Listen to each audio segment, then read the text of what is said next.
Là, je vais essayer juste de mettre le chat. Chat, questions-réponses. Converser. OK, bon. Là, je l'ai, j'y arrive. Là, hein. C'est un techno-tweet, ça ressemble à moi. José Forêt, France Thériault, Narguez. Je ne sais pas si Narguez ou Narguet ou si je prononce bien. Est-ce qu'on dit Narguez? Du Maroc, je pense. France Thériault, Julie Hamel. Je vous entends très bien, presque. Je l'ai presque bien dit, hein? Narguez? Marie-Michel. Non, de la Tunisie, c'est vrai. On a des gens de la Tunisie après-midi. Ça, c'est fou. Ça me fascine. Écoutez, pour nous, au Québec, il est présentement midi pile. Donc, en France, il est 6 heures. En Tunisie, il est quelle heure? Probablement 7 heures, peut-être une heure de plus. Non, à La Réunion, il est 7 heures. Idem en Tunisie. Merci beaucoup, 18 heures. Parfait, vous m'entendez bien, c'est cool.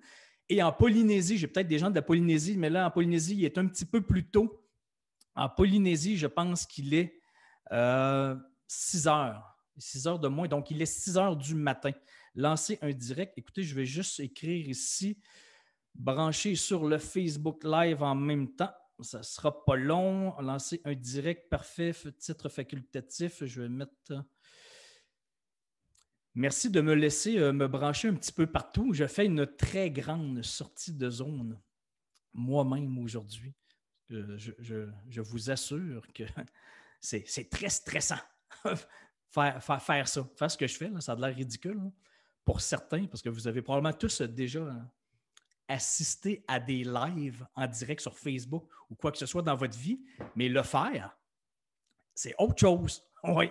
Ça, c'est vivre un petit stress, une petite angoisse, un petit inconfort, même je dirais un gros inconfort. Parce que quand tu n'es pas habitué avec la technique, ce n'est pas facile. Mais vous savez quoi? Un jour, merci Julie, go, go, go, tu es capable. C'est très, très, très gentil. Mais vous savez quoi? Là? Ça, c'est un des premiers trucs à appliquer, je pense. Est-ce que je vais juste aller voir? Ah oui, je pense que je suis live là, sur le. Oui, je suis live sur mon Facebook. Mais je ne sais pas si je suis à la bonne place live, par contre. Ouh, je ne suis pas sûr, là. Je vais juste regarder si je suis live sur la bonne page Facebook. Non, je pense que non. Je pense que je suis live sur mon compte personnel, mais il ne faut pas que ça soit sur mon compte personnel. Je vais y arriver. Donc, c'est ça. Ça, c'est une des plus grosses erreurs. OK, j'arrête le Facebook Live sur mon personnel et j'essaie de le remettre sur mon... Et là, je ne sais pas comment je vais faire ça, là. Arrêter la diffusion en direct, non, ça, je ne peux pas arrêter. Fin, OK, c'est pas grave, peu importe, on s'en fout. Au pire, ça sera sur mon personnel. Hein? C'est ça. Quand on fait des sorties de zone, on est loin d'atteindre la perfection.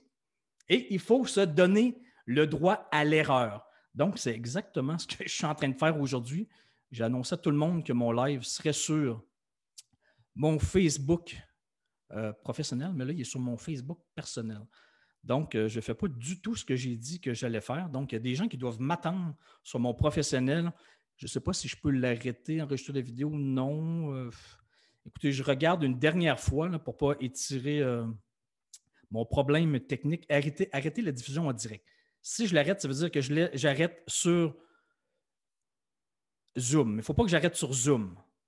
Donc, bon, ben, c'est pas grave. Ça sera pour la prochaine fois. Donc, c'est ça. Quand on fait une sortie de zone, et je le vis présentement devant vous. Ouais. Il faut se donner le droit à l'erreur, c'est-à-dire d'être mauvais. Comme là, je suis mauvais. Je n'ai pas du tout publié mon Facebook Live au bon endroit. Mais en même temps, est-ce que c'est si grave que ça? Est-ce que je suis en train de mourir? Non. Il y a peut-être juste quelques personnes qui m'attendent sur ma page professionnelle et qui se demandent où est-ce que je suis. Mais ce n'est pas plus grave que ça. Donc, s'enlever toute la pression de performer et d'être bon et d'être surtout le syndrome de la perfection. Hein? Ne pas faire d'erreur. Est-ce qu'il y en a ici que ça l'a déjà empêché de faire des sorties de zone dans la vie? De viser la perfection. Hein? Qu'est-ce que les autres vont penser de moi? Si je ne suis pas parfait, si je ne suis pas au top, top, top, tout de suite en commençant. Oui, souvent, José, beaucoup trop souvent, Myriam, tout le monde dispose des 2 liens. Ah, zéro problème. Ah oui, c'est vrai. Ah, vous êtes sur mon Facebook Live. OK, moi, je ne le vois pas, mais c'est pas vraiment grave. Mais écoute, merci de me dire que vous voyez sur les 2 liens. Parfait, tant mieux. Écoutez, je l'ai déjà vécu souvent et je le reviens encore aujourd'hui. Donc, je sais que je vais m'améliorer à faire des Facebook Live. Curieusement, j'ai fait beaucoup de vidéos dans ma vie un peu partout dans le monde que j'ai filmées, mais ce n'était pas vraiment live. Et je n'étais pas live en même temps sur 2 plateformes. Donc, c'est la première fois de ma vie que j'essaie ça. Et je suis mauvais, mais ce n'est pas grave. Je vais m'améliorer et un jour, je vais être en contrôle. Je vais être confiant. Je vais savoir ce que je fais. Donc, ça veut dire que ça ne me stressera plus du tout. Mais ça, c'est un moment donné. Ça, c'est au point de bascule. Là, par exemple, à faire des Facebook Live, là, je considère que je suis entre 2 fosses, entre 2 zones, c'est-à-dire le nez dans le courant. Je vis beaucoup de résistance, de stress, de difficultés, mais ça passe. C'est uniquement temporaire. Et je le vis. Et ça c'est à petite échelle. Moi, je le vis avec un problème technique, non? Mais à grande échelle, au niveau mondial, on est dans le courant avec le coronavirus. Ça, ce n'était pas prévu dans notre vie, c'est nouveau, on n'est pas en contrôle et on peut mourir. Hein? Tous les éléments du stress. Pour ceux qui connaissent la docteure Sonia Lupien, qui a écrit Par amour du stress, avant d'acheter mes livres, là, allez acheter le livre Par amour du stress de la docteure Sonia Lupien, qui explique que le stress, je veux dire, ce n'est pas un message de la vie, là. C'est de la biologie. Notre cerveau animal, qui nous a fait survivre aux mammouths, crée les 2 hormones du stress, l'adrénaline et la cortisol, si je me souviens bien, et ce n'est que créé que par 4 éléments. Les hormones du stress, c'est, elle dit, pour s'en souvenir, que le contrôle, c'est pas le contrôle, le stress, c'est ciné. Le stress, c'est la peur. C-I-N-E. C pour contrôle. Lorsqu'on a la perception de ne pas avoir le contrôle, comme moi aujourd'hui avec mon Facebook Live, qui n'est pas du tout à la bonne place, je n'ai pas le contrôle. Ce n'était pas prévu que je perde le contrôle, que le problème technique arrive. I, c'est pour imprévu. N, c'est pour nouveauté. C'est la première fois de ma vie que je fais ça. Donc, c'est nouveau. Ça crée le stress. Et mon ego est en danger. Et, c'est pour l'ego. C-I-N-E. Je peux avoir de l'air con en public. Il paraît que la deuxième plus grande peur des gens, c'est de parler en public. La première, c'est de mourir. Et la deuxième, c'est de parler en public. Et c'est ce que je fais. Et en plus, j'ai de l'air con. Ouais, mon ego est en danger parce que je ne suis pas du tout branché à la bonne place. Mais on s'en fout. On n'est plus en train de mourir. Il n'y a plus de mammouth. Moi, je connais personne qui est mort à essayer de faire le truc qu'il sentait qu'il devait faire dans la vie. Je connais personne qui est mort de ça. Mais c'est difficile, c'est stressant et c'est ça qu'il faut faire. C'est accepter, tout est là, accepter de vivre. Quand je dis embrasser l'inconfort, c'est de le vivre. Ouais, en sachant très bien que ça va passer et qu'on n'est pas en train de mourir, qu'il n'y a plus de mammouth et que ça va bien aller à un moment donné. Ça, c'est au point de bascule. Donc, écoutez, je ne sais pas s'il y en a d'autres qui se sont joints à la discussion. Là, je ne peux même pas aller vous voir sur Facebook parce que je peux-tu aller vous voir sur Facebook? Écrivez-moi donc sur Facebook. Ceux qui me regardent présentement sur Facebook, là, je ne sais même pas trop je suis où. Là, je pense que je suis sur ma page personnelle. Mais écrivez-moi en dessous, dans les commentaires. Premièrement, je pense qu'il y a un petit délai. J'aimerais que vous m'écriviez sur Zoom. Ceux qui sont sur Zoom et sur Facebook, écrivez-moi d'où vous venez, s'il vous plaît. OK, là, je vois José, je vois Narguez qui est en Tunisie, qui m'a écrit de la Tunisie. Arnaud, ensuite de ça, Myriam. Écrivez-moi d'où vous venez, où vous habitez dans le monde, dans quelle ville, dans quel pays, parce que moi, ça me fascine, vivre la magie d'Internet. Et si vous êtes sur Facebook, écrivez la même affaire. Je veux savoir d'où vous venez, qui vous êtes. OK, j'essaie de lire vite. Ici, Liège, en Belgique. Donc, on a des gens de la Tunisie, de Strasbourg, de la Belgique, de Val-Bélair, Michel Carrier-Val-Bélair. Ensuite, à Québec, UHA Canada. UHA Canada, j'ai aucune idée c'est où. UHA Canada, Pointe-Calumet.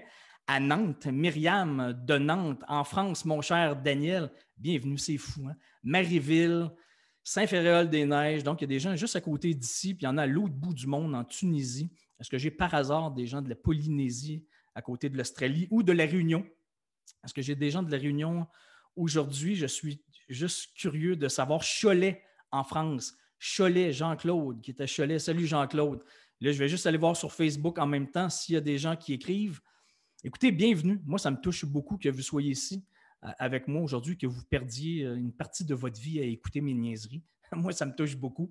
Donc, je considère ça vraiment comme un privilège. Et j'aimerais ça savoir, premièrement, là, ça fait quelques mois que je ne vous ai pas donné de nouvelles live, parce que c'est rare que je fais ça, des lives. Là, on est tous ensemble live, puis ça, je trouve ça vraiment très, très, très cool. Mais j'aimerais savoir comment vous avez vécu les derniers mois. Parce que dans les derniers mois, il s'en est passé des trucs depuis le mois de mars. Je veux juste en un mot que vous me disiez, OK, toute la période de sortie de zone mondiale, c'est-à-dire le coronavirus, est-ce que ça a été du gros caca pour vous, du caca, hein, de la grosse merde, ou c'est correct, c'est pas si mal, ou c'est vraiment bien, c'est très bien parce que j'ai des amis qui vivent une de leurs plus belles années à vie au niveau professionnel, personnel, et ça existe. C'est pas parce que c'est le coronavirus qu'on vit tous la pire année de notre vie. Pas du tout. Donc, j'aimerais juste que vous m'écriviez, OK, José, très difficile. Écrivez-moi caca, correct ou bon. OK? Donc, c'est pas bon, c'est correct ou c'est très bon. Le corona, très difficile, difficile, riche en expérience, top pour faire un point personnel, correct, plus zen que jamais. Lisette, caca, oui. Exploration de nouveaux chemins, Christiane. Écoutez, donc c'est ça. On ne vit pas tous des très gros problèmes nécessairement. Il y en a que oui, mais il y en a que non. Donc, ça dépend vraiment de la situation de chacun. Et par exemple, je peux vous dire que pour moi, personnellement, ce n'est pas une période facile. Ça n'a pas été facile. Mais par contre, j'ai vécu pendant le coronavirus le plus beau mois d'octobre de toute ma vie. Parce que pendant la deuxième vague, depuis le mois de septembre, j'ai fait deux tournées en Europe et jusqu'à l'île de la Réunion. Ça, c'est en dessous de l'Inde, dans l'océan Indien, à l'est de l'île de Madagascar. Et j'ai fait 2 quarantaines au Québec. Je suis revenu 2 fois 2 quarantaines. Et pour vrai, là, le mois d'octobre, j'ai passé le plus beau mois d'octobre de toute ma vie. Je suis parti un mois en tournée en France, à l'île de la Réunion, avec ma grande fille qui a 21 ans. Donc, imaginez, j'ai passé un mois complet, 24 heures sur 24, avec Noémie, ma grande fille. Et ça, c'est quelque chose qui se reproduira peut-être plus jamais dans nos vies. C'était peut-être la seule occasion qu'on avait de faire ça. Et on le fait. Et on avait plein de bonnes raisons pour ne pas faire ça. Je veux dire, tout le monde me disait, ne va pas en France, ne va pas à l'île de la Réunion, c'est compliqué. Les douanes, les tests de coronavirus. On a fait la file à Paris avec des gens pour faire les tiges dans le nez. J'en ai fait 2 pour être sûr de pouvoir prendre l'avion pour aller à l'île de la Réunion. En tout cas, des bonnes raisons. On en avait. Ça a été stressant, difficile, angoissant, mais on l'a vécu. Et finalement, j'ai vécu le plus beau mois d'octobre de toute ma vie. Donc, tout ça pour dire que ça se peut. Moi, je l'ai fait, mais même si c'était très difficile, j'ai décidé d'embrasser l'inconfort et le stress pour vivre ça. Donc, si je meurs dans 6 mois, au moins, j'aurais vécu à vie le plus beau mois d'octobre de toute ma vie. C'est pas banal. Ça, c'est pendant la deuxième crise mondiale, deuxième vague mondiale du coronavirus. C'est quand même assez spécial. Et écoutez, pendant le coronavirus, moi, ce que ça m'a permis de faire, c'est ça.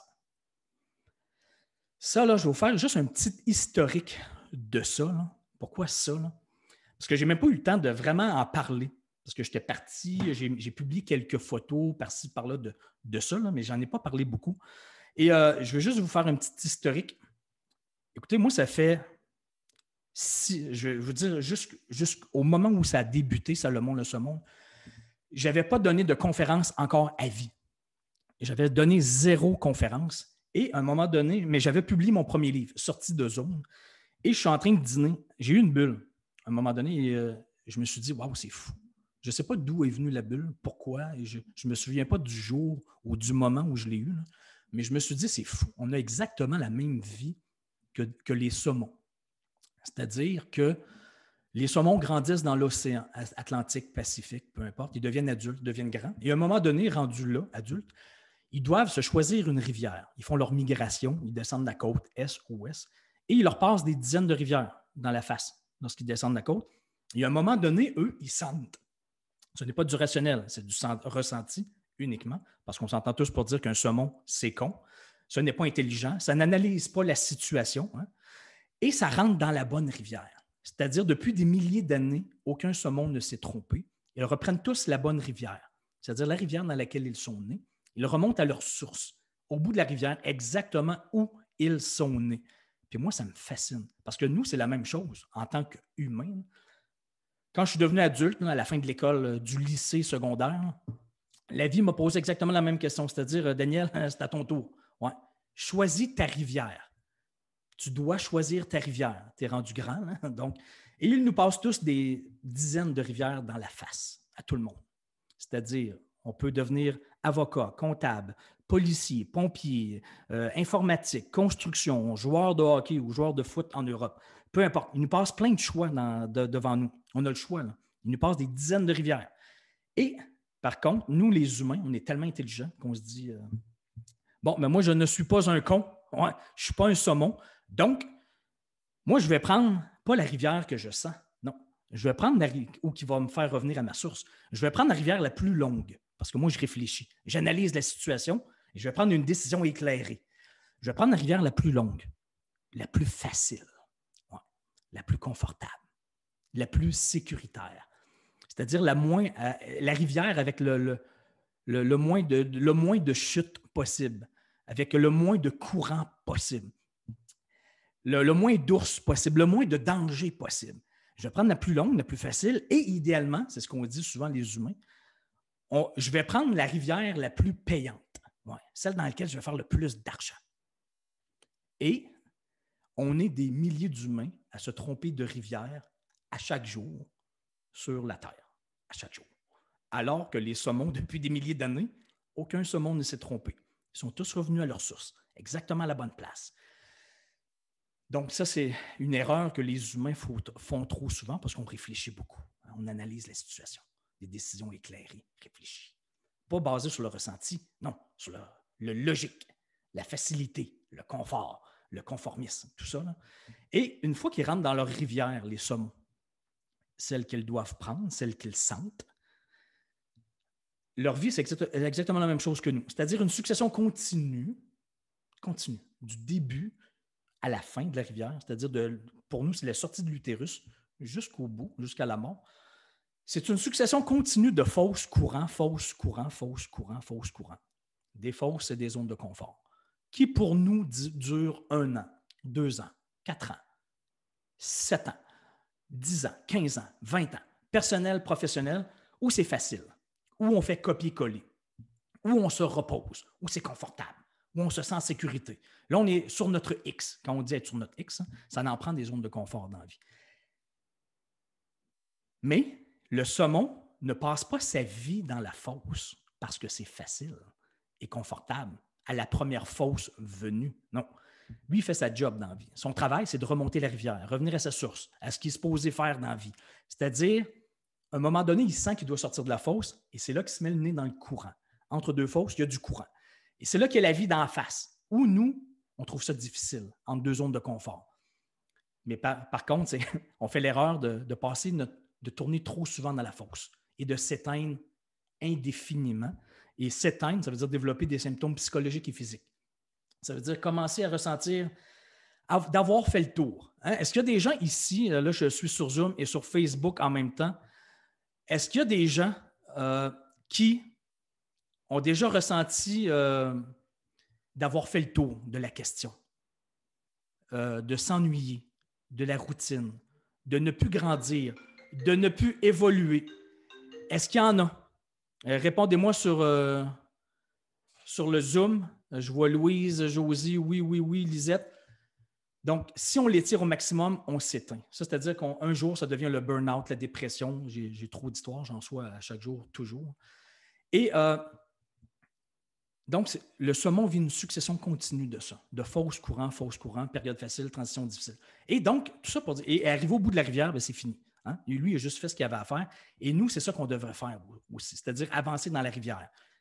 Pas arrêter la première fosse parce que c'est une succession continue de courants et de fosses jusqu'au bout. Ça veut dire évoluer, grandir, progresser. Et un jour, je dînais avec Christine Michaud, mon amie Christine Michaud. J'avais donné 0 conférence à l'époque. Et je lui ai dit, hey, tu sais quoi, là? J'ai raconté mon idée là, des saumons. Je lui ai dit ça comme ça. Et je vous jure, je m'en souviendrai toujours comme si c'était hier. C'était ici au Lac-Beauport, là, au restaurant Les Frères Toc. Elle m'a dit, hey, ça c'est bon. Tu devrais dire ça en conférence. Si un jour tu donnes des conférences, tu devrais parler de ça.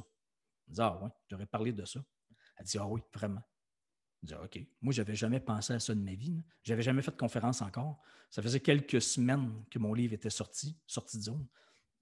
Et à ma première conférence, j'ai écouté son conseil.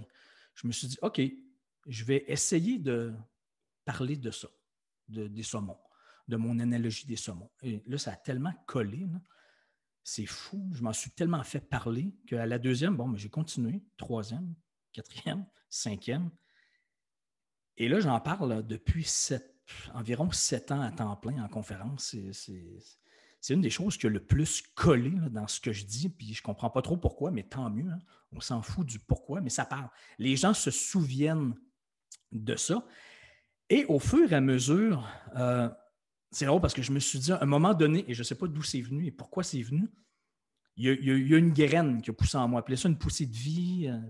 C'est ça, une poussée de vie. J'ai eu l'idée de Salomon le saumon, justement, et de l'histoire d'un saumon, parce qu'en fin de compte, ça résume tout ce que je dis avec Sortie de zone et Entrée de zone, mes 2 livres, ce dont je parle depuis plusieurs années. Et ça a poussé en moi, j'ai eu l'idée de cette histoire, d'un saumon. Et je me suis dit, écoutez, là, ça va avoir de l'air très prétentieux, ce que je vais vous dire, là, mais je me suis dit, wow, un jour, je vais écrire le prochain Jonathan Livingston le goéland. Est-ce qu'il y en a dans ceux qui regardent live, là, que je vois sur Zoom ici? Peut-être pas sur Facebook, là, parce que présentement sur Facebook, je ne vois pas trop si vous laissez des commentaires ou non. Je pense que je ne suis pas du tout à la bonne place, mais ce n'est pas grave. Est-ce que vous avez déjà entendu Jonathan Livingston le goéland? C'est un succès mondial. C'est un Bach, M. Bach, qui a écrit ce livre-là. Il y a eu un film là-dessus. Ça fait plusieurs années, quelques dizaines d'années. Donc, acheté le livre Jonathan Livingston le goéland. Et je me suis dit, j'ai vraiment eu le feeling, pour vrai, là, je me suis dit, il faut que j'écrive. Non, pas il faut. Je me suis dit, je vais écrire le prochain Jonathan Livingston le goéland. Et on s'entend que c'est très prétentieux de dire ça. Je vais écrire le prochain Jonathan Livingston le goéland, parce que c'est un succès mondial. Mais pour de vrai, je le pensais. Et je n'avais jamais rien écrit encore à propos de Salomon. Et j'avais mon histoire dans ma tête depuis 5 ans. Mais je n'avais pas le titre. Je n'avais aucune idée du nom. Et savez-vous quoi? Puis j'avais déjà la page couverture de mon livre. Mon livre vert, c'est un panneau de circulation québécois de circulation normale. Le bleu, c'est les panneaux de circulation touristique. Et le brun, c'est les panneaux de la faune, des parcs nationaux de la faune. Donc, j'avais déjà ma page couverture, mon histoire. J'avais dans ma tête, point d'interrogation, le saumon. J'avais aucune idée du nom du saumon. C'est ça que je cherchais. Et imaginez, là, je vous jure, on est l'été. Je roule dans les champs de blé d'Inde. Je m'en vais du maïs au Québec. Je m'en vais chez ma chum Annie Brocoli, qui a écrit la préface de mon premier livre, Sortie de zone. Et là, je m'en allais chez elle, je ne me souviens plus pourquoi. Et j'avais dans ma tête, je me disais, point d'interrogation, le saumon, le saumon. J'avais ça dans la tête et je cherchais un nom. Et je vous jure, j'arrive chez elle. Et je lui dis, je raconte ça. Je dis, moi, je vais écrire le prochain Jonathan Livingston le goéland, c'est l'histoire d'un saumon. Mais là, je cherche, point d'interrogation, le saumon. Et là, elle me dit, je vous jure, là, elle me dit, ben, Salomon le saumon. Et c'est bon, ça. Salomon le saumon. C'est exactement ça. Mais elle me dit, c'est parce que j'ai déjà écrit une chanson là-dessus qui s'appelle Salomon le saumon. Parce que Annie Brocoli, pour ceux qui ne connaissent pas, là, de la Tunisie, de la France ou d'ailleurs, c'est une chanteuse pour enfants, très connue au Québec. Elle a plein de chansons pour enfants. Puis elle me dit, ben oui, moi j'ai fait une chanson, Salomon le saumon. Puis elle me dit en plus, je dis, ah ouais, je ne me souviens pas de ça. Puis elle me dit, hey, mais en plus, tu sais quoi, là? C'est toi qui as fait la promo de mon album. Et c'était vrai, là. Moi, je m'occupais de la promotion d'elle à l'époque. Et là, j'ai regardé sur ses vieux albums et j'ai retrouvé Salomon le saumon. Et je ne me souvenais pas du tout de ça. Je n'avais aucune idée qu'elle avait écrit une chanson Salomon le saumon. Mais j'ai dit à Annie, là, ça a tellement fait de feu d'artifice dans ma tête quand elle a dit Salomon le saumon. Je lui ai dit, hey, c'est ça, c'est Salomon. Et je lui ai demandé, ben, écoute, si tu as déjà écrit une chanson là-dessus, est-ce que ça te dérange que moi, mon livre s'appelle Salomon le saumon? Elle m'a dit non, je m'en fous. Donc, j'ai écrit, j'avais le titre, j'avais l'histoire, mais je n'avais rien fait encore. Et en passant, là, ce qui est fou, là, que j'ai réalisé après, là, c'est que Salomon le saumon, là, je sais pas, c'est probablement à l'envers, là, mais si vous enlevez le O ici, là, Salmon, c'est comme ça que ça s'écrit un saumon en anglais. Salmon, ça prend un L. Donc, c'est fou. C'est comme si j'avais écrit Dog le chien. C'est spécial quand même, complètement par hasard. Et donc, je l'avais dans ma tête depuis l'histoire de Salomon le saumon, c'est-à-dire tout ce que j'enseigne depuis quelques années, mais en histoire, en conte initiatique. Je l'avais dans la tête depuis 5 ans. Et souvent, je me disais, pendant 5 ans, avant de mourir, qu'est-ce qui me ferait chier de ne pas avoir eu le temps de faire? Si je meurs aujourd'hui, je me disais, c'est quoi que je me dirais? Ah, ça fait chier, je n'ai pas eu le temps de faire ça. Bien, ma réponse à chaque fois, pendant 5 ans au moins, là, c'était de ne pas avoir écrit Salomon le saumon, parce qu'il était dans ma tête.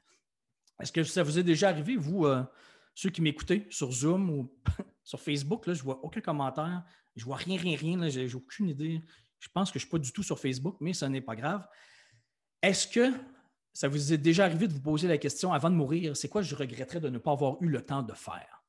Est-ce que ça vous est déjà arrivé? Christiane, France, José, Jean-Claude, Narguès. Bon, ben moi, c'était ça. T'sais, on dit ne pas mourir. En effet, tu n'es pas sur Facebook. Je suis désolé, c'est la vie. Je ne suis pas sur Facebook. Ce n'est pas plus grave que ça. Je le remettrai plus tard, peut-être en rediffusion. Et donc, je me suis dit ça. Avant de mourir, ben, on entend souvent l'expression ne pas mourir avec sa musique en soi. Ben, c'est ça. Je me suis dit, il ne faut pas que je meure avec Salomon le saumon en moi. Il faut que ça sorte. Donc, pendant le confinement, premier confinement au mois de mars, je me suis dit, voici l'occasion parfaite. Je dois l'écrire tout de suite, parce que sinon, ça se peut qu'il soit trop tard. Je me dis toujours, je n'ai peut-être pas 5 ans à faire ce que j'ai à faire, 2 ans.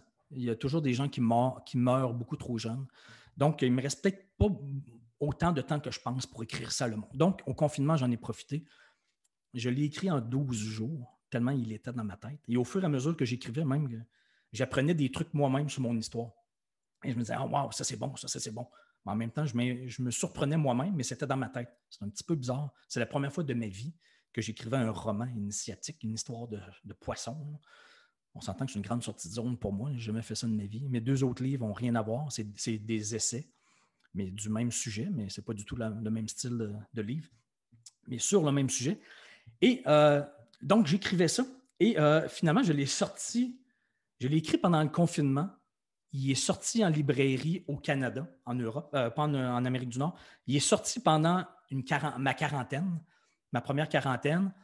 Les gens m'envoyaient des photos pendant que j'étais à l'île de la Réunion, parce que tout de suite après ma quarantaine, le 15e jour, c'était 14 jours, 15e jour, je prenais l'avion pour retourner en Europe et à l'île de la Réunion. Je recevais des photos de gens qui avaient mon livre dans les librairies ou qui l'avaient commandé sur peu importe des sites Internet. Et moi-même, je ne l'avais pas vu encore en librairie. Ça, c'est une des grosses étapes, une grosse étape pour un auteur. C'est de toucher à son livre pour la première fois et ensuite, c'est de le voir en magasin, en librairie, en boutique. Ça, c'est un très, très bon feeling. Un moment, c'est un feeling d'accomplissement qu'on vit ça pour un auteur. Donc, moi, je recevais des photos, mais je ne l'avais jamais vu en librairie, mais là, c'était fou. Là. J'étais dans l'océan Indien. Donc, et en plus, il sort pendant que tous les gouvernements du monde disent n'allez pas dans les centres d'achat, n'allez pas dans les librairies, c'est dangereux. Écoutez, là, pour faire une sortie de livre, là, c'était le pire moment dans l'histoire de l'humanité. Là. Écrire dans le confinement, sortir en quarantaine, même pas le temps de faire de la promo parce que je suis parti en Europe. Et là, quand je reviens pour en parler un peu, les gouvernements disent n'allez pas dans les librairies. C'est comme le pire timing pour sortir un livre. Mais à la limite, je m'en fous. Et savez-vous quoi? Quand je vous dis je m'en fous, là, et c'est vraiment vrai, là, je n'ai jamais eu l'intention de vendre beaucoup de livres. Je n'ai même pas encore. Tant mieux si j'en vends des milliers, mais pour de vrai, je m'en fous. Ce n'est pas du tout ça mon intention.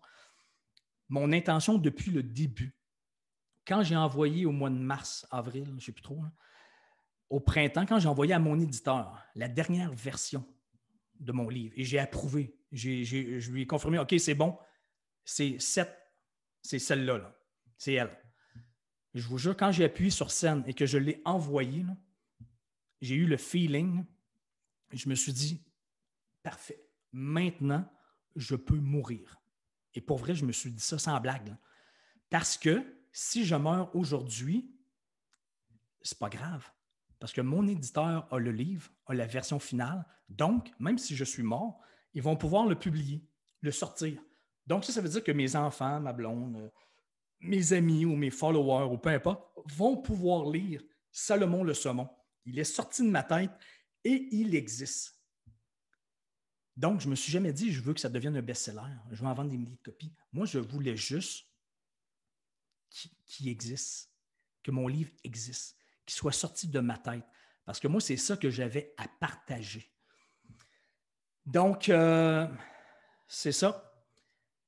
Est-ce que ça vous est déjà arrivé de faire des trucs juste avec l'attente d'un résultat quelconque, dans le but d'avoir du succès, de faire beaucoup de ventes ou d'atteindre absolument des objectifs précis? Là.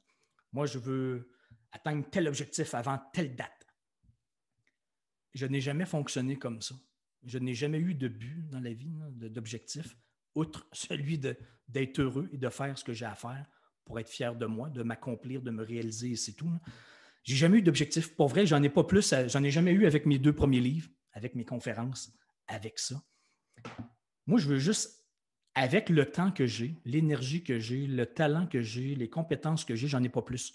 Les contacts que j'ai, j'en ai pas plus. Avec tout ce que j'ai, faire mon maximum pour me réaliser, m'accomplir, être fier de ce que j'ai fait et de m'être mis à risque un petit peu, de m'être surtout dépassé. Donc, moi, aujourd'hui, je suis juste content, fier, heureux d'avoir écrit ça. Parce qu'avant de mourir, sur ma liste, là, check, been there, done that, je l'ai fait. J'ai déjà écrit un roman initiatique dans ma vie. Et je ne pensais jamais faire ça de toute ma vie, de toute façon. Donc, déjà ça, pour moi, c'est fou. C'est surréel. C'est trop beau pour être vrai. Hein, les mots que j'utilise le plus souvent depuis quelques années. Et ce qui est fou, c'est que depuis qu'il est sorti, je vous jure, j'ai aucune attente. Moi, je suis juste content d'avoir sorti et c'est tout. Mais là, je reçois des commentaires, des critiques, des feedbacks de gens qui l'ont lu. Là, et parmi une des premières critiques, c'est justement mon amie Christine Michaud. Là, et c'était tellement une critique impressionnante. Même moi, là, je trouvais ça très gros. Là, c'est-à-dire que c'était tellement bon comme critique ou élogieux que je me sentais presque mal. J'avais l'impression qu'elle avait exagéré un petit peu. Mais en même temps, je sais qu'elle ne faisait pas ça du tout pour me faire plaisir, puis que c'était très, très, très sincère. Et plus ça va, plus j'ai des commentaires, des feedbacks de ça. J'ai comme le feeling, pour de vrai, d'avoir, je pense, écrit peut-être le prochain Jonathan Livingston, le goéland. Pour vrai. Je sais que ça a l'air très prétentieux ce que je suis en train de dire. Vous allez peut-être avoir l'impression que je me pense bon, là, mais c'est pas du tout ça, le point. Là. Je l'ai senti au début avant de l'écrire, puis là, je continue à le sentir. Même si je le sors dans la pire période de l'humanité pour sortir un livre. Mais ce que je reçois comme retour, je me dis, wow, OK, je pense que j'ai vraiment très, très, très bien fait de l'écrire. Parce que je pense que ça parle. Et de plus en plus, j'entends des gens qui me disent, hey, ça, là, il faut absolument que ce soit un livre obligatoire pour les enfants, pour les jeunes, au secondaire, au lycée, ou peu importe, à l'université. Puis ça me touche beaucoup. Parce qu'à l'époque, quand j'écrivais Sortie de zone, mon premier livre, moi, c'est surtout aux jeunes que je pensais, qui doivent se choisir une rivière, qui débutent dans la vie. Je leur enseigne des trucs que moi, j'aurais aimé ça qu'on m'enseigne à l'époque, à l'école, au lieu de faire 3 ans de latin. Là. Et en passant, là, je vois Jean-Claude qui m'écrit « On l'attend en France ». Il y a plusieurs personnes qui me demandent s'ils peuvent se le procurer en France présentement. Non, vous ne pouvez pas malheureusement, là, mais il va sortir dans quelques semaines, janvier, février. Faites tout de suite, mais par contre, faites tout de suite vos demandes. Si vous voulez absolument la version papier, faites vos demandes à votre librairie, votre bibliothèque. Ils vont le commander. C'est aux éditions du Dauphin Blanc. Donc, ils vont trouver le distributeur. Ils vont faire leur commande. Ils vont vous appeler lorsqu'ils vont recevoir votre exemplaire. Donc, faites vos demandes. Et par contre, si vous voulez le lire tout de suite, si vous êtes en Europe, à La Réunion, en Polynésie, au Maroc, peu importe, en Tunisie, vous pouvez déjà vous le procurer en version e-book ou PDF. N'importe qui peut lire un PDF sur danielblouin.com, sortidezone.com, section boutique. Il est là. Donc, vous pouvez tout de suite vous le procurer. Si vous voulez le lire et vous êtes impatient, et vous aurez peut-être plus tard votre version papier. Donc, écoutez, c'est ça. Je suis juste content de l'avoir finalement sorti. Et je vais vous lire quelques extraits. D'accord? Il me reste quelques minutes. Je ne veux pas faire un live trop long aujourd'hui. Il y en a qui sont sur leur heure de lunch. On dit dîner ici, mais déjeuner en Europe. Écoutez, je vais juste vous lire quelques petits extraits. En bon saumon plutôt conformiste, qui ne cherchait surtout pas les problèmes, Salomon avait toujours bien fait ce que les milliers d'autres de sa société attendaient de lui. Jamais leurs attentes ne lui avaient été exprimées de manière directive ou agressive, mais toujours avec une puissance impressionnante de non-dits et de sous-entendus. Une pression étonnamment puissante qu'il avait déjà eu le malheur de ressentir lorsqu'il avait essayé, une seule fois dans sa vie, de sortir du banc pour emprunter une trajectoire légèrement différente de celle du groupe. Oh que oui, il s'en souvenait très bien. Cette courte tentative d'exploration dans le seul but de ressentir ce que pouvait être la vie hors de la masse lui était encore très fraîche à la mémoire. Il avait tout simplement tenté d'expérimenter ce à quoi pouvait bien ressembler la vie d'un saumon indépendant qui n'est pas aspiré automatiquement par l'attraction naturelle d'un banc parfaitement synchronisé et hypnotisé dans le mouvement. Il avait été obligé de refouler très rapidement son besoin d'indépendance, car à la suite de sa mauvaise aventure, tous ses congénères lui avaient très bien fait comprendre les innombrables risques et dangers qu'il venait de courir par sa très grande insouciance. Curieusement, malgré le fait qu'il ne s'était jamais senti aussi vivant que lors de cette sortie de banc, Salomon avait été traumatisé par toutes les remontrances, jugements et commentaires de ses compagnons qu'il avait été obligé de subir à son retour parmi eux. Il avait donc compris très rapidement que ce n'était pas du tout recommandé de sortir du moule par simple audace, folie ou besoin vital d'être soi-même. Est-ce que ça vous est déjà arrivé, vous, ressentir la pression de faire comme tout le monde? Ouais, de suivre la masse, le banc. Hein? Et que peut-être que vous avez déjà essayé de ne pas être comme tout le monde, de ne pas suivre le banc, qui fait un banc de poissons qui fait toujours la même chose en même temps. Et peut-être que vous avez trouvé ça difficile, de ne pas être comme tout le monde. Ou peut-être que vous aimeriez ça présentement, de ne pas être comme tout le monde. Emprunter une petite voie différente. Mais c'est un des plus gros blocages pour faire des sorties de zone, c'est de faire comme tout le monde. La pression du groupe. Je vois Nancy qui dit oui, Lisette qui dit oui, Arnaud, merci beaucoup, il me dit, c'est ton meilleur livre à date, à ce jour. Les deux autres livres étaient comme des préparations à celui-ci. Se choisir une rivière, c'est ça le plus complexe. Écoute, merci Arnaud, c'est très, très, très gentil. Si vous avez d'autres commentaires, écrivez-moi. Là, je trouve ça très cool de vous lire. Louise, j'ai eu souvent l'impression d'être comme une extraterrestre. Oui, c'est ça. Exactement, je comprends. Et d'après moi, il y a plusieurs personnes. Tu n'es pas la seule. Nancy Gosselin, ton livre est excellent. Merci beaucoup. C'est très, très, très gentil. Je vais vous lire un autre extrait, si je l'ai. OK. Elle était trop loin comparée à mon thème. OK. Je vais vous lire toutes ces réflexions torturaient Salomon. Parce que Salomon, dans l'histoire, il se pose beaucoup de questions par rapport au moule, à la rivière, à ce qu'il doit faire et tout ça. Donc, toutes ces réflexions torturaient Salomon. L'eau semblait brouiller uniquement pour lui. Son combat entre la tête et le cœur le déchirait. Certains jours, il ressentait la forte tentation de faire un choix raisonnable, d'arrêter de se casser la tête. Il essayait parfois de se convaincre que finalement, il ne vivrait peut-être jamais cet élan intérieur tant attendu que tous les autres semblaient ressentir. Parce que là, il cherchait sa rivière, Salomon. Il ne la trouvait pas encore. Il était constamment tenté d'abdiquer et de continuer à suivre la masse. Jusqu'au jour où, Eureka, son radar sonna, c'est-à-dire un radar intérieur, car la bonne embouchure tant espérée se présenta sur sa droite. Ça, c'est lors de sa migration sur les côtes du Québec. Et il le ressentit comme une explosion de joie, d'enthousiasme et de feu d'artifice dans sa tête.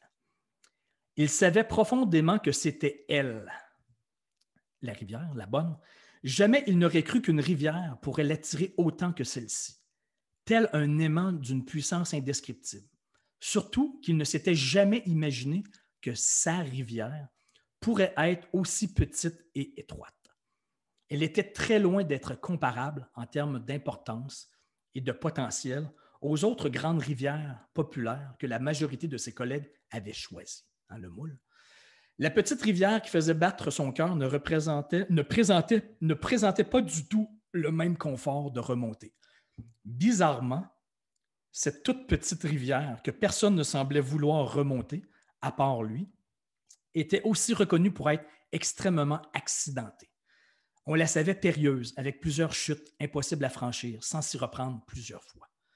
On la savait cruelle, sans pitié. Surtout qu'en plus, on la disait peuplée par de nombreuses entités surnaturelles de l'ours, entre guillemets. Du moins, c'est ce que les légendes racontaient. Je vous lis juste un petit extrait. Salomon ressentit que lui, sa rivière, sa direction, curieusement, ce n'était pas celle que tout le monde choisissait. Ouais, non. Lui, c'était une petite difficile que personne n'empruntait. Donc, c'est ça. Salomon a vécu, vit les mêmes défis que n'importe quel humain. Se trouver, c'est-à-dire être en cohérence, sortir de sa fosse, ne pas devenir un zombie vivant, parce que Salomon en croise beaucoup, de zombies vivants qui décident d'arrêter dans la première fosse et de passer leur vie dans la première fosse. Et à la fin du livre, tout ce que je dis depuis le début, de toute façon, là, sortie de zone, entrée de zone, Salomon le saumon, là, mais encore plus dans Salomon le saumon, il y a un côté très, très, très spirituel. Il n'y a rien de religieux. Là. Il y a un côté très spirituel à tout ce que je dis. Il y a l'histoire de Salomon, et vous allez le lire. Je ne vais pas vous lire tous les extraits. Écoutez, il est déjà 1h moins quart. Wow, c'est cool. Fantastique. Ça passe vite. Je pourrais vous parler pendant des heures et des heures et des heures, mais mon but, ce n'est pas d'étirer la sauce. Et c'est pour les Québécois, allez vous laisser recommencer à travailler. Donc, je ne veux pas allonger le live inutilement, mais si jamais vous êtes dans la fosse, c'est-à-dire vous commencez à ressentir le sentiment de vous éteindre, d'avoir fait le tour, de devoir passer à autre chose, de commencer à être insatisfait. Et d'habitude, nos insatisfactions sont toujours directement proportionnelles à notre potentiel non exploité. Je peux le répéter, nos insatisfactions sont toujours directement proportionnelles à notre potentiel non exploité. On sent qu'on peut faire plus. On sent qu'on doit sortir de notre fosse, embrasser un changement quelconque, transcender une peur et un inconfort quelconque, mais en même temps, on a peur. Donc, on reste dans la fosse.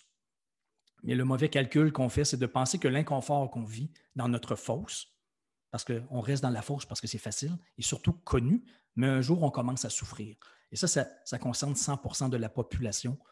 Je ne suis pas une exception. Tout le monde passe par là. Sentir le besoin d'embrasser le changement un jour ou l'autre. Et ça ne veut pas dire automatiquement changer de travail et de carrière. Donc, si vous êtes dans le courant, c'est difficile aussi. On se pose des questions. Est-ce que je dois persévérer ou je suis en train de m'acharner? D'habitude, quand on s'acharne, c'est dans la fosse. Et persévérer, c'est dans le courant, parce qu'on marche dans la bonne direction. Donc, j'ai créé une petite formation en ligne qui s'appelle Formation de base, sortie de zone, qui est sur mon site Internet. Je peux peut-être mettre dans les messages le lien si jamais ça vous intéresse. C'est une petite formation qui dure quoi? 1 mois. C'est environ 15 capsules ou 2 jours avec un cahier d'exercices de 25 pages et je vous pose des questions pour vous aider à sortir de la fosse, embrasser le changement et surtout mettre un point, trouver la direction. Parce que souvent, on sait qu'on veut sortir, mais on ne sait pas vers où.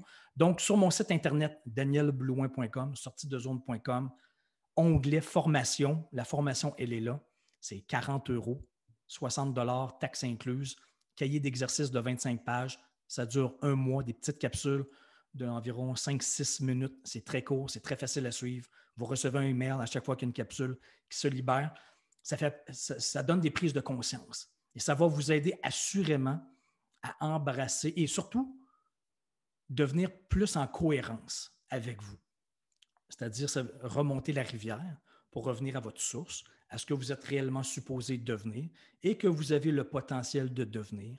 Comme moi, je n'avais aucune idée qu'à l'époque, il y a 10 ans, qu'un jour, j'écrirais des livres et que je donnerais des conférences. Je n'avais aucune idée que j'avais le talent, cette passion, ce talent-là, cette passion-là, cette envie-là. Ça, je l'ai découvert au fur et à mesure. Mais il a fallu que je sorte de ma fosse pour découvrir une autre fosse.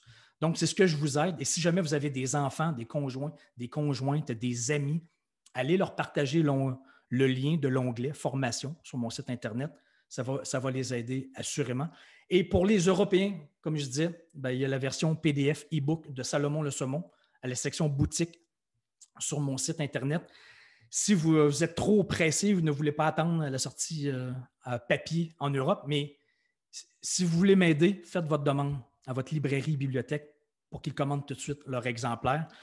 Je ne veux pas étirer trop ce live-ci. Écoutez, je suis tellement désolé. Écrivez-moi, s'il vous plaît, si vous êtes en train d'écouter mon webinaire live, Facebook, peu importe, si vous êtes en train de l'écouter live ou si vous êtes en train de l'écouter en reprise sur Facebook, parce qu'il y a plein de gens qui vont l'écouter en reprise éventuellement.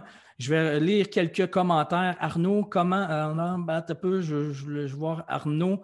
Comment elle s'appelle? Tu parles de quoi? Ma femme, Marjolaine.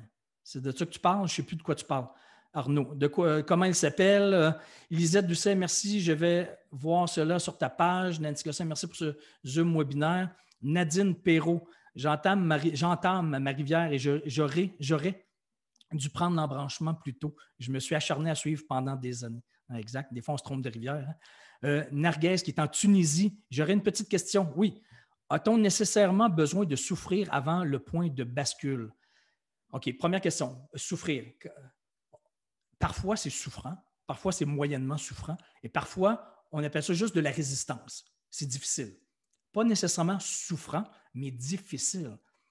Être dans le courant, un saumon qui est dans le courant vit de la résistance. Il a la vie dans la face. Et la vie veut juste se le retourner en arrière dans ce qui était connu. Donc, c'est là que ça prend de la persévérance, du temps, de la patience, de l'argent, de la foi en notre ressenti. Donc, c'est de la résistance. C'est difficile. Je ne connais aucune sortie de zone qui a été facile. Donc, on peut remplacer le mot souffrance par difficile ou inconfortable. D'accord? Et mille merci pour l'inspiration que vous m'apportez. Je suis votre formation en ligne et elle est très bien. Merci, Narguez. Narguez, j'espère que je prononce bien ton nom. Désolé, c'est un nom tunisien que je ne vois pas souvent. Live sur Zoom. Nadine, Géraldine, live sur Zoom. Myriam, Salomon le saumon sous le sapin cette année. C'est un cadeau de Noël à 20 $, 20 €, je ne sais plus trop. Pas très cher, qui parfois change des vies. Donc, ce n'est pas très cher pour peut-être changer une vie. Et vous pouvez l'envoyer en cadeau par Internet, Amazon ou peu importe. C'est facile d'envoyer à des gens que vous aimez. Nancy Gosselin, conférencier Zoom. Ta formation, Arnaud. Michel Carrier, je suis revenu live. D'accord. Le nom de ta formation, la formation s'appelle Formation de base, sortie de zone. C'est des capsules, ce n'est pas du coaching privé, c'est des capsules, c'est une formation en ligne, de petites capsules de 5-6 minutes pendant un mois avec 25 pages de questions pour chaque capsule. Pas 25 à chaque, mais au total. Donc, quelques questions par capsule pour vous aider à progresser, à cheminer. Super gentil ce webinaire où tu parles de ressenti parce que oui, Nancy, ce n'est que ça, ce n'est que du ressenti. Il n'y a rien de logique dans le concept sortie de zone et entrée de zone, Salomon le saumon, ce n'est que du ressenti. Et je suis convaincu qu'un jour, dans des centaines d'années, je suis convaincu qu'on va pouvoir prouver ça scientifiquement. Évidemment, aujourd'hui, ce n'est pas le cas. Là. On ne peut pas prouver scientifiquement notre ressenti par rapport aux sorties de zone et entrées de zone, mais j'ai tellement de milliers d'exemples à chaque jour, à chaque semaine, de partout dans le monde, d'histoires de sorties de zone. Je suis devenu un entonnoir d'histoires, petites, moyennes, grandes, personnelles, professionnelles. Il y en a qui ont guéri des grandes phobies. Pour vrai, là. J'ai des histoires, là, juste en faisant des petites sorties de zone. Régler des grandes phobies d'agoraphobie, de peur de l'eau. Même, j'ai une collaboratrice, Cathy, qui est peut-être là. Je ne pense pas que Cathy est là aujourd'hui, ou peut-être elle va voir la reprise sur Facebook. Mais Cathy avait un très, très gros problème de bégaiement. Très, très gros. Là. comme ça, il y a quelques années. Là. Et aujourd'hui, elle ne bégait plus du tout. Et savez-vous comment elle le fait?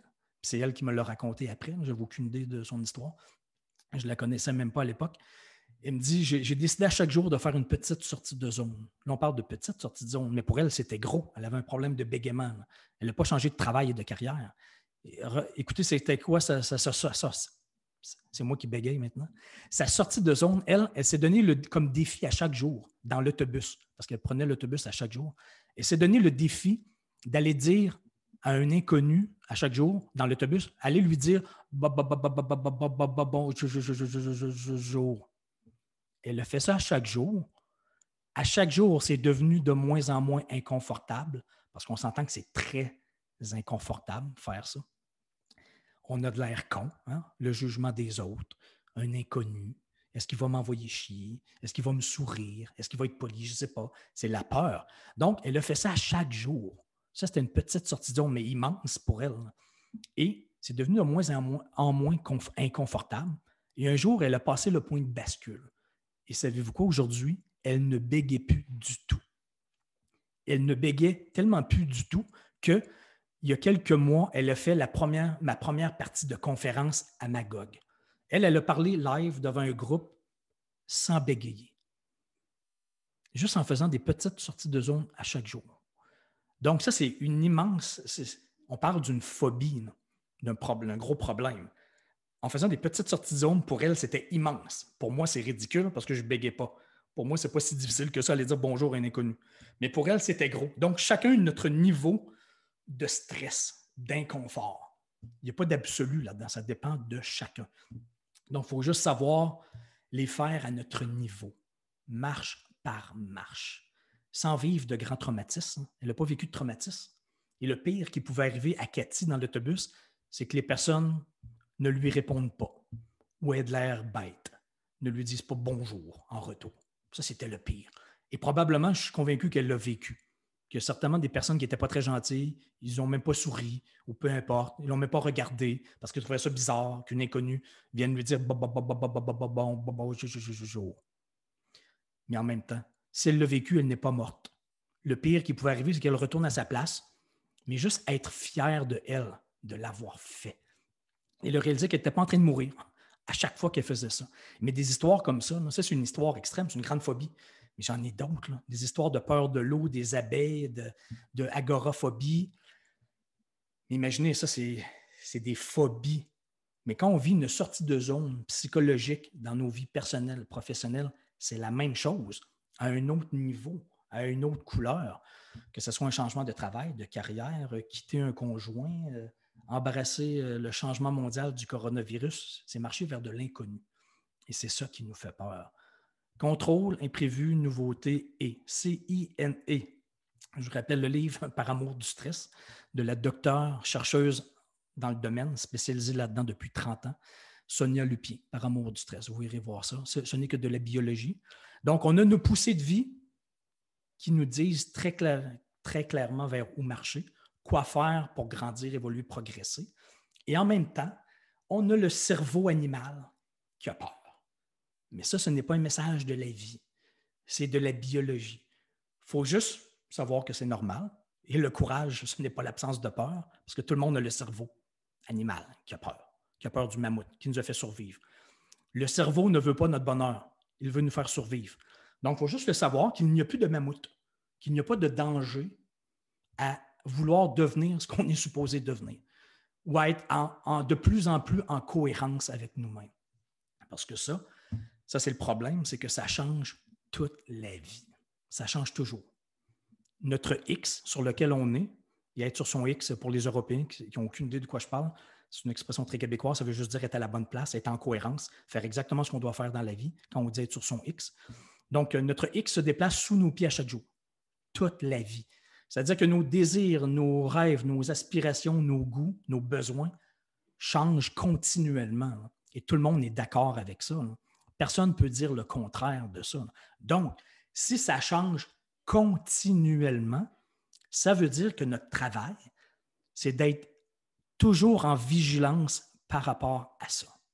Et ça, c'est-à-dire notre ressenti, qui nous dit très clairement que, oh, peut-être que mes goûts, mes désirs, mes aspirations, mes rêves, peu importe, ils viennent de changer aujourd'hui. Petit à petit, comme un arbre qui pousse qu'on ne voit jamais pousser, mais ça change à chaque jour sans qu'on s'en rende compte. Donc, plus on est connecté à ce qu'on sent, plus on le fait rapidement, plus c'est facile, plus on accélère le processus. Et plus on est coupé du coup, on a les yeux fermés, on n'est pas connecté à notre ressenti, on est juste dans notre tête et on fait copier-coller, on est sur l'autoroute, on ne se pose plus de questions, on ne prend pas la petite sortie. Ça se peut que dans 5 ans, 10 ans, 15 ans, vous rouvrez les yeux et finalement, vous n'êtes plus du tout en cohérence. Ça arrive à tout le monde. Donc, plus on résiste à ça, plus on le fait dans plusieurs années, plus c'est difficile. Et il y en a qui résistent tellement qu'ils se rendent au burn-out, à la dépression et des maladies quelconques. Là, j'en entends des histoires. Donc, c'est ça. Moi, si je peux vous aider à ça, tant mieux. Écoutez, je vous remercie. Est-ce qu'il y en a? J'ai été hypochondriaque et ça c'est Lisette, et j'avais toutes les peurs qui se terminent par phobie et crise de panique. Et j'ai réussi à me défaire de tout cela, mais j'ai encore d'autres peurs comme jugement, parler en public, à sortir de zone. Et c'est normal, Lisette, mais ce n'est pas grave.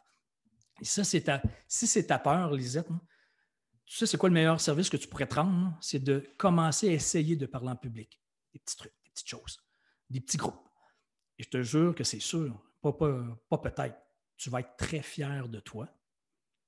Tu vas décider d'embrasser l'inconfort en réalisant que tu n'es pas en train de mourir, que ce n'est pas si grave que ça, de parler en public.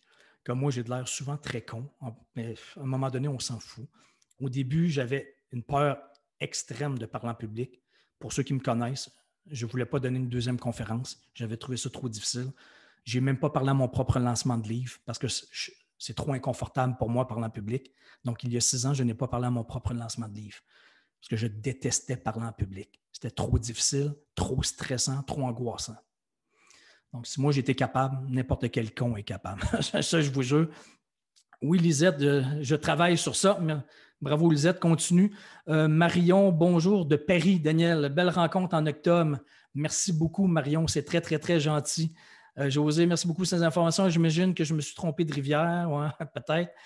Écoutez, sur ce, je vous laisse. Donc, ma petite formation de base en ligne, danielblouin.com, sortidezone.com, onglet formation, 40 €, 60 $, taxes incluses. Petite formation de base et mon livre en PDF pour les Européens, ou sinon, faites passer votre commande dans les bibliothèques et votre librairie préférée. Ceci dit, merci beaucoup. Je prends une dernière question. Okay, une dernière question. Il me reste 2 minutes. Il est 12h58. Merci, Daniel, pour ce bon moment. Ça fait plaisir, Jean-Claude. Est-ce qu'il y en a qui ont une question, une dernière question? Avec une réponse de 2 minutes? Non, c'est parfait. OK. Écoutez, merci beaucoup. Je vais faire un enregistrement. Je vais essayer de la republier sur Facebook. Ou si jamais vous voulez la partager à des amis, que ça peut aider, hein, c'est peut-être pas vous, mais peut-être des amis, des enfants de vos collègues, peu importe, parents, amis, peu importe, frères, sœurs, partagez. C'est un immense plaisir de vous parler aujourd'hui et je vais essayer de faire de plus en plus de Facebook Live et de Zoom, mais à la bonne place. Et probablement de plus en plus sur mon groupe privé. Pas ma page professionnelle, mon groupe privé sortie de zone. Donc, allez sur Facebook, écrivez sortie de zone, groupe privé, et envoyez-moi la demande si jamais vous n'y êtes pas déjà. Donc, merci beaucoup, Guy le Braconnier, Guy Braconnier, pas le Braconnier, Braconnier. Daniel, est-ce que tu as une question, Guy? Écris-moi ça tout de suite. Non, pas de question pour Guy. OK, je termine là-dessus. À très bientôt. Ciao, bye.